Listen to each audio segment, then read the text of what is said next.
আমরা এখন অ্যাপোলোনিয়াসের উপপাদ্য প্রমাণ করব, যেটা খুব খুব খুব গুরুত্বপূর্ণ আর এটা বিভিন্ন জায়গায় প্রয়োগ করা হয়। তো অ্যাপোলোনিয়াস উপপাদ্য অনুসারে আমরা আগে চিত্রটা আঁকবো। আমাদেরকে যেটা বলছে সে অনুযায়ী আমরা চিত্রটা আঁকবো। আমাদের বলছে ত্রিভুজের যে কোনো দুই বাহুর উপর অঙ্কিত বর্গক্ষেত্রদ্বয়ের ক্ষেত্রফলের সমষ্টি। ক্ষেত্রফলের সমষ্টি, এই যে ক্ষেত্রফলের সমষ্টি। তাহলে আমরা ত্রিভুজ আঁকবো। এই হচ্ছে আমাদের ত্রিভুজ।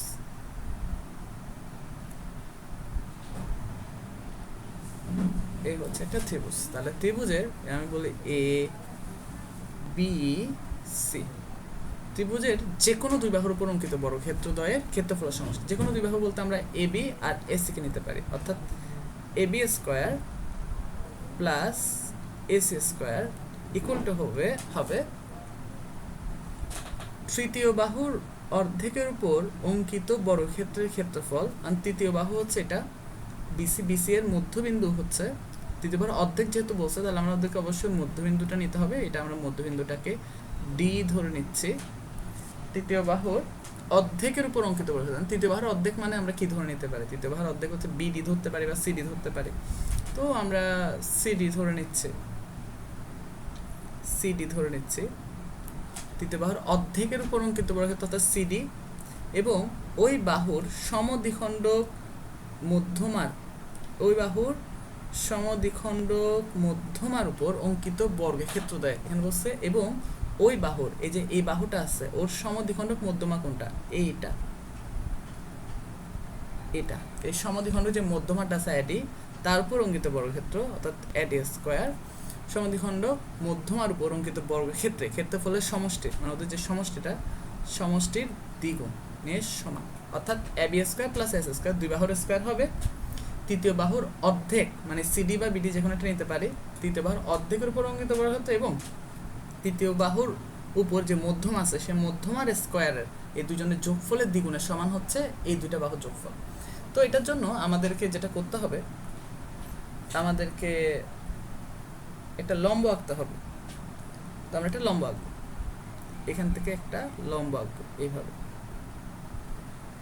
এই লম্ব আঁকবো। যদি লম্ব আঁকা হয় একটু বোঝার চেষ্টা করবে। আমরা দুইটা আলাদা আলাদা ত্রিভুজ নিয়ে কাজ করবো এখানে, ঠিক আছে?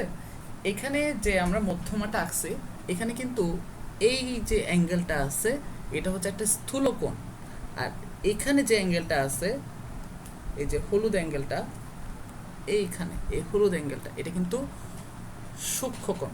এটা হচ্ছে স্থূলকোণ, এটা হচ্ছে সূক্ষ্মকোণ। তাই আমি বোঝার সুবিধাটা আলাদা আলাদা করে দুইটা চিত্র এঁকে তোমাদেরকে বোঝাচ্ছি, তাহলে তোমাদের সুবিধা হবে বুঝতে।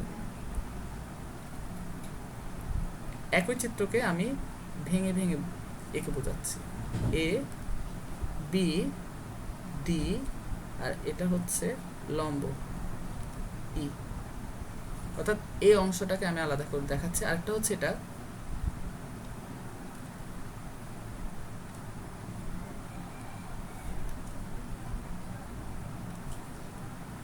এ ডি সি, এটা হচ্ছে ই, অর্থাৎ এই অংশটা এই ত্রিভুজটাকে আলাদা করে দেখাচ্ছে। এটা অবশ্য নীল কালি দিয়ে বোঝালে ভালো হতো, সেটা আমি সমস্যা নেই, এভাবে বোঝাতে পারবো, কিছু হবে না।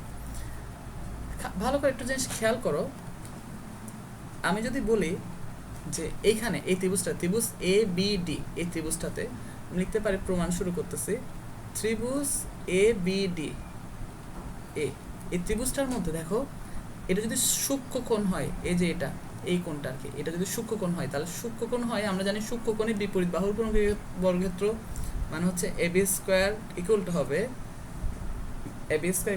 অন্য দুই বাহুর উপর অঙ্কিত বর্গক্ষেত্র, অর্থাৎ এডি স্কোয়ার প্লাস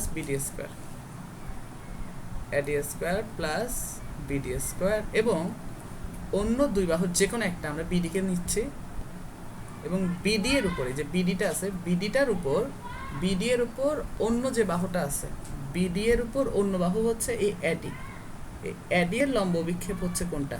এটা ইডিটা হচ্ছে এডির লম্ব বিক্ষেপ। আমি ডি লিখতেছি, ডি এর দ্বিগুণের পরিমাণ কম, দ্বিগুণ পরিমাণ আমরা কি লিখতেছি? কম। তো আমি এখানে বা দিয়ে লিখতে পারি যে বা এবি স্কোয়ার ইকুয়াল টু হচ্ছে এডি স্কোয়ার প্লাস এই বিডির জায়গায় আমরা সিডি লিখতে পারি। কেন? কারণ ডি হচ্ছে মধ্যবিন্দু, যদি মধ্যবিন্দু হয় তাহলে বিডি সমান সিডি, তাহলে লিখতে পারি বিডি সমান সিডি। কারণ হচ্ছে ডি বিসি এর মধ্যবিন্দু, মধ্যবিন্দু, ঠিক আছে, ডি বিসি এর মধ্যবিন্দু, তাই আমি লিখতে পারি এটা। তাহলে আমি লিখতে পারি minus two CD into D, CD into D, এটাকে আমরা বলবো সমীকরণ 1, সমীকরণ 1। এবার আমরা যেটা করব সেটা হচ্ছে এই ত্রিভুজটা নিয়ে কাজ করব। দেখো এই ত্রিভুজের মধ্যে এটা হচ্ছে স্থূলকোণ, স্থূলকোণের বিপরীত বাহুর উপর অঙ্কিত বর্গাকার ত্রিভুজ। আমি লিখতে পারি ত্রিভুজ এডিসিএ, ত্রিভুজ এডিসিএ আমি লিখতে পারি, যেহেতু স্থূলকোণ, কোণ ডি এডিসি স্থূলকোণ, এখানে কথাটা লিখে দিও তোমরা, কোণ এডিসি স্থূলকোণ, এটাও লিখে দিবা যে কোণ এডিবি সূক্ষ্মকোণে, কথাটা লিখে দিবা।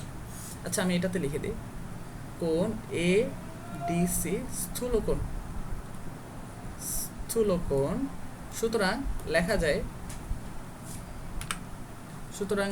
যেহেতু স্থূলকোণ, সুতরাং আমরা লিখতে পারি যে স্থূলকোণের বিপরীত বাহুর উপর অঙ্কিত বর্গক্ষেত্র মানে হচ্ছে এসি স্কোয়ার, এই যে এসি স্কোয়ার ইকুয়াল টু হবে অন্য দুই বাহুর উপর অঙ্কিত বর্গক্ষেত্র, অর্থাৎ এডি স্কোয়ার প্লাস সিডি স্কোয়ার, এডি স্কোয়ার প্লাস সিডি স্কোয়ার, এবং অন্য দুই বাহুর যে কোনো একটা আমরা সিডিকে নিচ্ছি, সিডি, এবং সিডি এর উপর যে অপর বাহুটা আছে, সিডি এর উপর যে অপর বাহুটা আছে, এই যে অপর বাহু, দেখো সিডি এর উপর যে অপর বাহুটা আছে সে বাহুটার লম্ব আঁকলে যে অংশটা পাচ্ছে এইটা হচ্ছে লম্ব বিক্ষেপটা ইডি।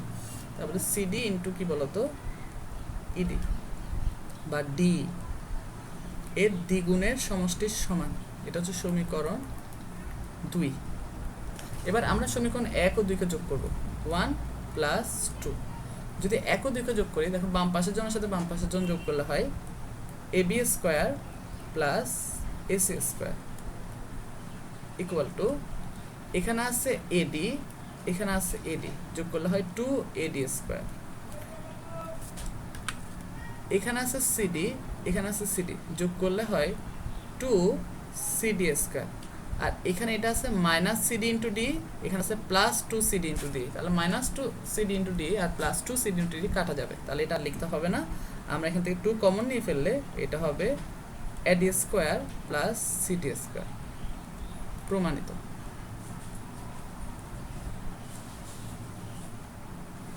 খুব সহজ একটা উপপাদ্য।